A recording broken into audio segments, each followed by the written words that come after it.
Hi everyone. Most of the ಸ್ಟೂಡೆಂಟ್ಸ್ಗಳು wait ಮಾಡ್ತಾ ಇರೋದು C T decision. Finally C T decision ಕೂಡ ಬಂದಿದೆ.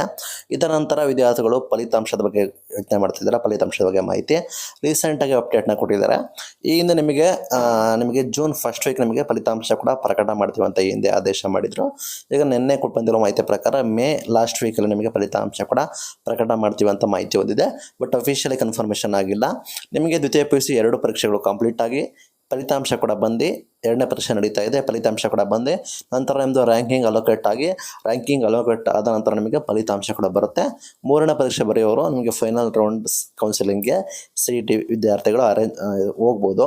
ಅದರ ನಂತರ ಇನ್ನೂ ಕೂಡ ಮೇ ಲಾಸ್ಟ್ ವೀಕ್ ಅಂತ ಒಂದು ಎಕ್ಸ್ಪೆಕ್ಟೆಡ್ ಡೇಟನ್ನು KA ಕಡೆಯಿಂದ ಕನ್ಫರ್ಮೇಷನ್ ಕೂಡ ಕೊಟ್ಟಿದ್ದಾರೆ.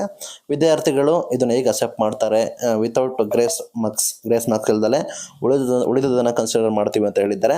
ಇದನ್ನು ವಿದ್ಯಾರ್ಥಿಗಳು ಹೆಂಗೆ ಅಕ್ಸೆಪ್ಟ್ ಮಾಡ್ತಾರೆ, ವಿದ್ಯಾರ್ಥಿಗಳಿಗೆ ಸಂಕಷ್ಟ ಆಗ್ಬೋದಾ ಏನೋ ಅಂತ ಕೇಳ್ತಾ ಇದ್ದಾರೆ. ಕಮೆಂಟ್ ಮೂಲಕ ತಿಳಿಸಿ. ಇದು ಇವತ್ತಿನ ವಿಡಿಯೋ.